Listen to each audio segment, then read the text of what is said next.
நாங்கள் வந்து காஞ்சிபுரம் மாவட்டம் உத்தரமேரூர் வட்டம், ஊர் வந்து மேல்துளி கிராமம். வந்து 8 மணிக்கு ஆரம்பித்தோம், பம்பாக்கு வந்தோம். 8 மணிக்கு வந்ததுலேருந்து பார்த்தீங்கன்னா எப்படி சொல்கிறது, 8 மணிக்கு வந்தோம்.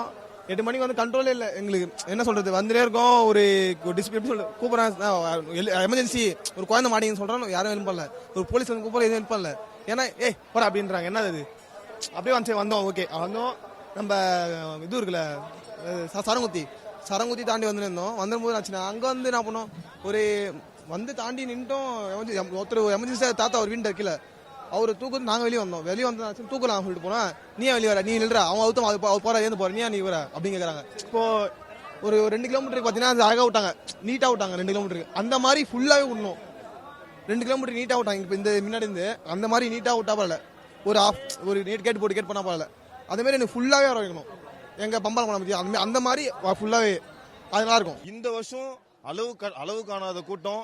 என்னோட வயசுல வந்து பாத்தீங்கன்னா இந்த வருஷம் வந்து கட்டுப்பாடு அடங்காத கூட்டம். கட்டுப்பாடு இல்ல. போலீஸ்கார மழையில வந்து 2:30 மணிக்கு நாங்க மழையில அங்க உட்காரோம். இப்ப அப்பாச்சிமேட்ல வந்து உட்காரோம். சரங்குத்தியில வந்து சரங்குத்திட்டு அப்பாச்சிமேட்ல வந்து நாங்க எங்க மோசூர் கேங்க் உட்கார சொல்ல பாத்தீங்கன்னா எதுவுமே இல்ல. தண்ணி இல்ல, குழந்தைங்க அழுவுது, அப்படியே மூச்சு முட்டுது, திணறுது. அந்த மரம் இல்ல, எதுவுமே இல்ல. அந்த மரத்துல கீழே உட்காந்து உங்களுக்கே தெரியும், மரத்துக்கு கீழே உட்காந்து என்னென்ன ஆபத்து வரும், என்னென்ன நன்மை இருக்கு, என்னென்ன தீமை இருக்குன்னு சொல்லிட்டு உங்களுக்கு தெரியும். அதெல்லாம் இருக்கு. அவ்வளோ அந்த எப்படி சொல்றது, ஒரு துர்நாற்றம் அடிக்குது. எவ்வளவு நிறைய விஷயம் இருக்குது. அந்த விஷயத்தெல்லாம் கடந்து நம்ம இங்க ஐயப்பனை வந்து பாக்கணும். இங்க வந்து பார்த்தா 18 படி மேல ஏறி நின்னவொடனே நம்ம 2 கை தூக்கி பிடிச்சி நம்ம ஏதோ லிப்ட் எடுத்து போய் மேல விடுற மாதிரி எடுத்து போய் விட்டாங்க.